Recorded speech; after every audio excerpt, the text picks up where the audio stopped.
Je voudrais rappeler pourquoi j'ai tant insisté à travailler sur Pirandello. Tu sais, pour moi, Pirandello, c'est vraiment un auteur de théâtre considérable, que je considère génial, pour une raison assez simple, c'est que c'est vraiment l'auteur qui se demande que faire de la nouvelle définition du sujet humain tel que la modernité nous l'a légué, à savoir un sujet humain qui n'est plus défini par rien, qui se définit au contraire par son vide, son absence de définition. Un sujet humain donc livré comme ça à une absence de justification. Et ce qui est très beau chez Pirandello, c'est qu'il se sert de tout le matériel du théâtre, à savoir la question du personnage, du rôle, du jeu, de la fiction, pour eh bien, ausculter, enquêter sur cette humanité qui doit se définir par elle-même et donc se construire par elle-même. L'idée que finalement l'humanité n'est jamais qu'un projet, une construction. Et le théâtre permet magnifiquement d'éclairer ça, puisque le théâtre eh bien, est le lieu où en effet on vient jouer des personnages, construire des fictions. Et Pirandello nous dit, eh bien, au fond, c'est la métaphore parfaite de la condition humaine. Voilà. Ça, c'est la première raison pour laquelle je monte Pirandello.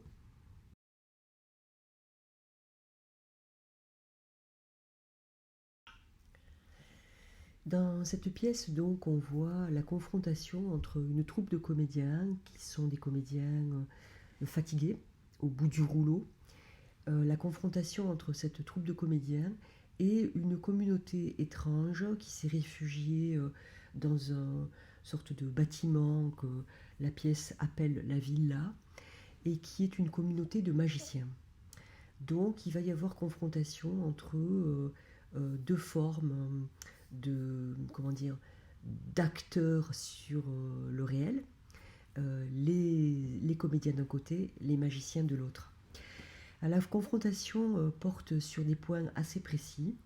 En gros, la troupe de comédiens est au bout du rouleau parce que depuis des années, elle cherche à jouer devant le peuple une pièce étrange, une pièce, un mythe, une fable populaire, avec des dimensions comme ça, de contes, enfin des dimensions fantastiques, qui raconte l'histoire d'une mère à qui des sorcières auraient volé son enfant et pour lui substituer un autre bébé. Donc il y a dans cette pièce que les comédiens essaient de jouer des sorcières. Et ces comédiens essaient de jouer cette pièce depuis des années devant le peuple et ne rencontrent jamais aucun succès. C'est un fiasco. Leur projet de présenter cette pièce était un fiasco total qui les a conduits au bord de la ruine. Donc ils arrivent dans cet état, dans la villa de Cotrone, le magicien, villa dans laquelle donc vivent le magicien Cotrone et une petite bande de gens qui sont appelés dans la pièce les guignards, à savoir tous ceux qui n'ont pas eu de chance dans la vie et qui sont tous les laissés pour compte de la vie. La communauté de Cotrone et des Guignards est une communauté donc réfugiée, séparée du monde, et qui s'est donné pour objectif de cultiver de nouveaux rapports au monde. Et notamment, ils se livrent à des pratiques magiques, ésotériques, etc., pour essayer d'élargir la définition de la réalité. Par exemple, pour eux, il va de soi que les fantômes, les morts habitent avec nous.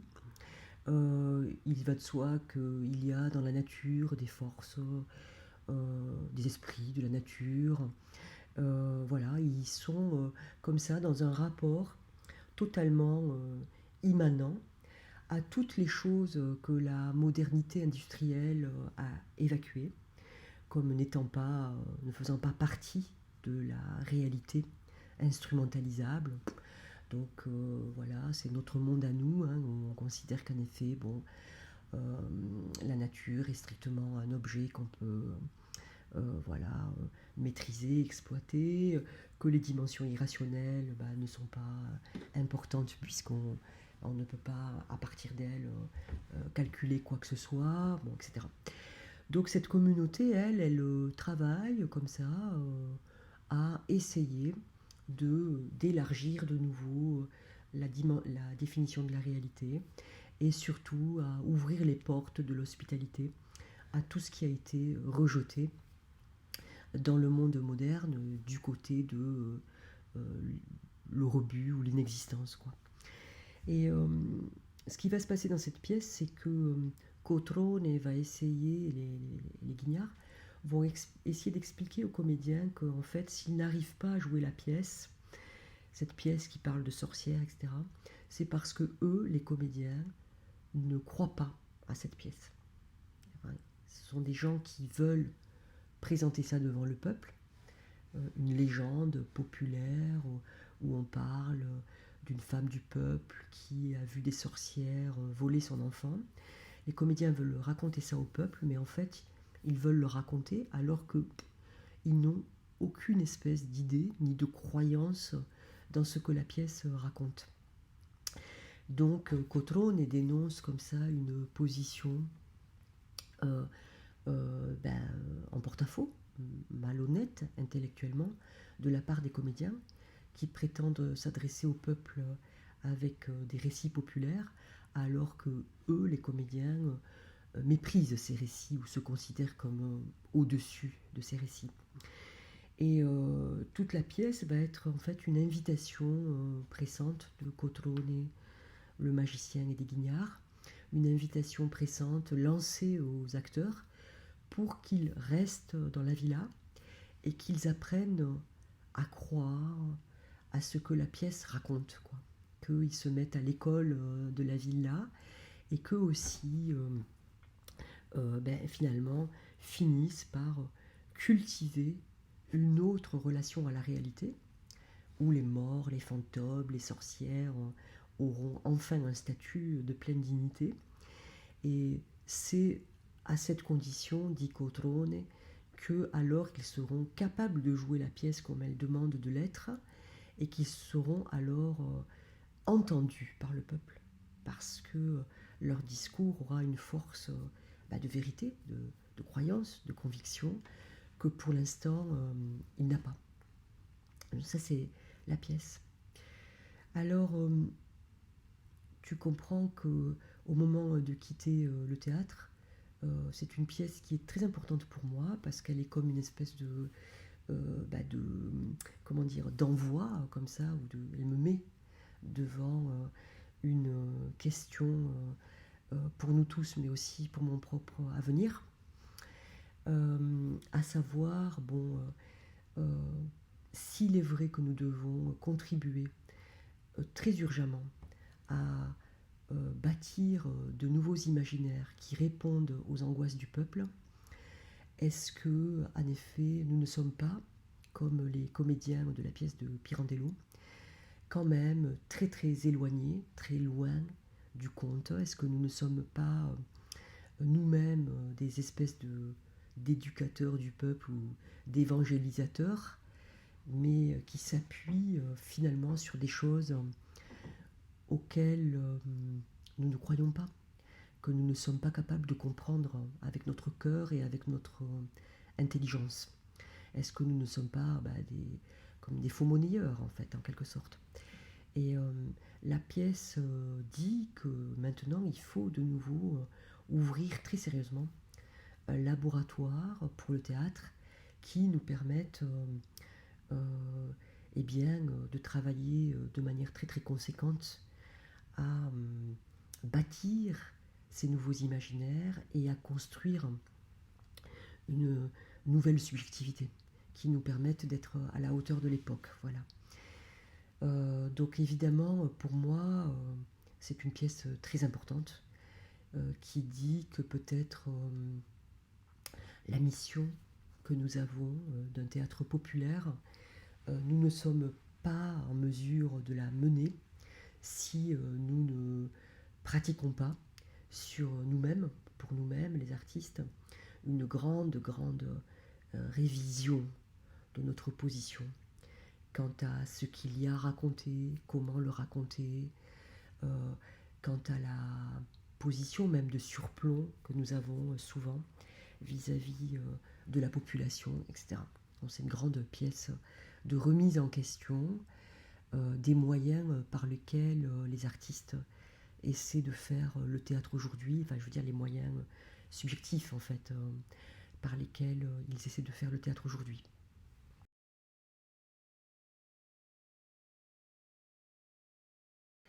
Alors, en effet, la pièce, tu le sais, elle est inachevée, donc Pirandello est mort avant d'avoir pu l'écrire complètement.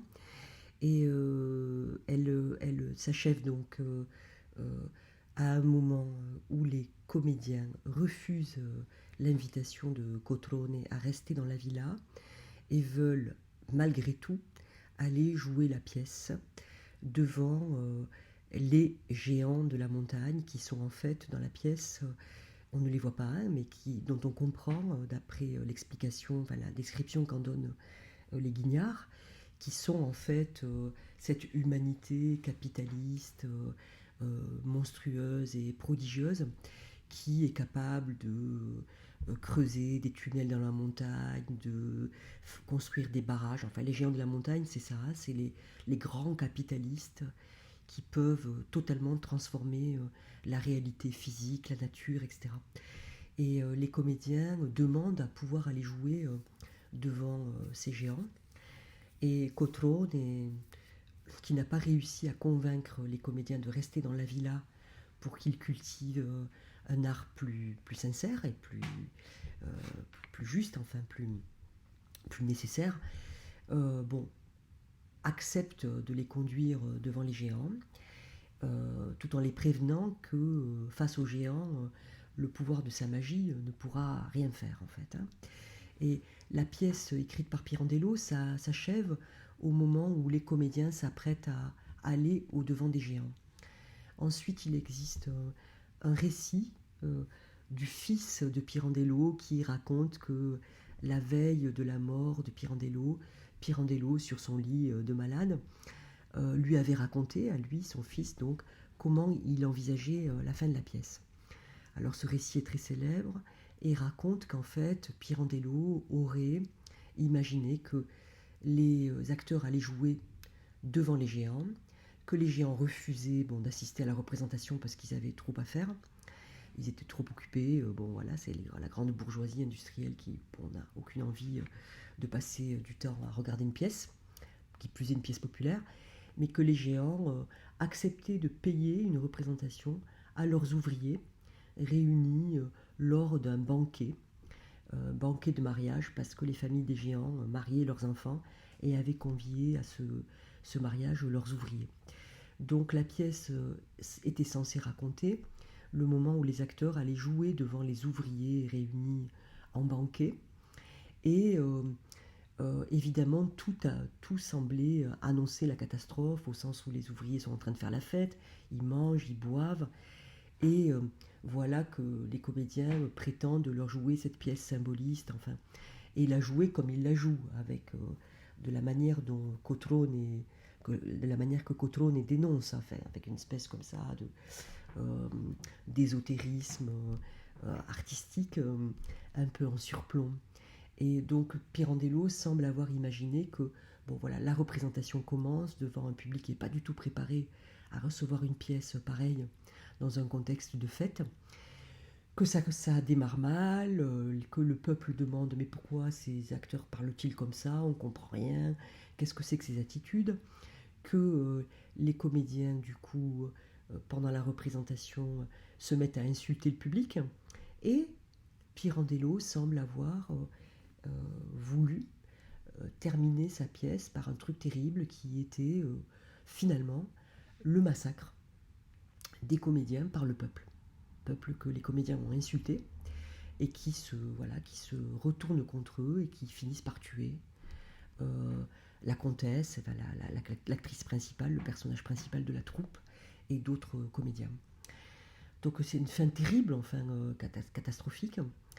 et en effet, qui s'explique, je crois, par tout ce que je t'ai dit, en fait, à savoir que vraisemblablement, Pirandello voulait poser comme ça cette espèce de mythe tragique pour le théâtre de son temps, qui consistait à dire la rencontre entre des artistes qui n'ont pas fait le travail nécessaire à ce changement de civilisation et à cet appel très très puissant d'un peuple en proie à des angoisses gravissimes, à cet appel puissant à un nouvel imaginaire qui doit être refondé entre les artistes et le peuple.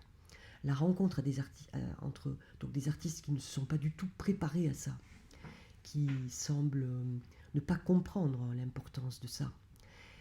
Donc la rencontre entre ces artistes-là en défaut et du peuple ne peut être qu'une rencontre catastrophique, voilà, qui produit une totale incompréhension de la part du peuple, un total mépris de la part des artistes, et voilà que Pirandello donc figurait en forme comme ça de massacre des comédiens par le peuple.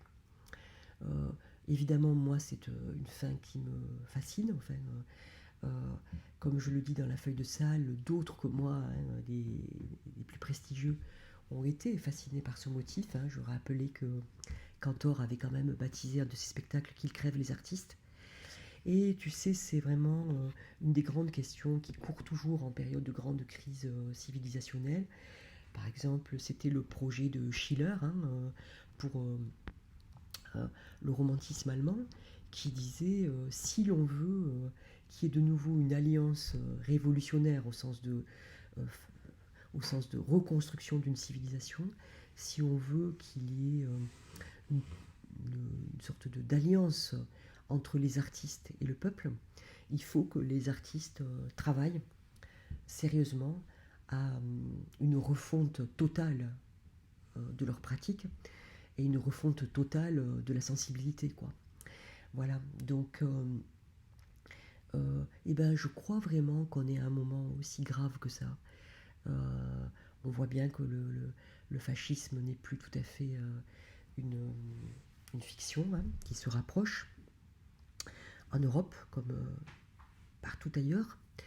On voit en effet le peuple, la population adopter de plus en plus des modes d'interprétation délirants de la réalité. On voit les modalités de séparation entre les artistes et le peuple s'accentuer. Et donc je trouve que le message de la pièce est un message bouleversant et absolument nécessaire. Et moi, bon, tu le sais, dans ma direction au théâtre de la commune, ça a été une question qui m'a toujours complètement hantée, a fortiori dans un théâtre à Aubervilliers, qui a été vraiment de se demander, mais quel art pour la population. Et j'ai toujours voulu répondre à cette question en maintenant le terme de art. Et je crois en effet qu'à la population, il faut répondre par de l'art, pas des productions dites populaires au sens faible, mais au contraire par un grand, grand travail, une grande intensité symbolique et grand travail aussi, comment dire, de prise au sérieux de tout ce qui est méprisé, bafoué euh, dans le rapport euh, inné, euh, naturel qu'a la population avec la réalité, quoi. Je veux dire que il y a, comment dire, dans la population euh, une autre manière de se rapporter à la réalité que celle qui nous est servie par le discours du pouvoir. Et il faut entendre ce que le peuple dit à sa manière, de manière souvent très, très forte, mais souvent de manière métaphorique en fait. le peuple a des manières de se raconter sa destinée qui passent souvent par, je sais pas, des croyances, des symbolisations, enfin, etc., que souvent on juge, je sais pas comment dire, médiocre, trivial. Et la pièce semble dire que la moindre des choses, c'est que les artistes se mettent à l'écoute de ces modes de représentation, de ces aspirations, de ces comment dire, légitimes questions qui sont frustrées dans le traitement que donne le pouvoir à ça, et que les artistes doivent se mettre à l'école de la population pour trouver par où fonder un nouvel imaginaire nécessaire. Voilà, voilà, c'est un peu comme ça que j'entends la pièce.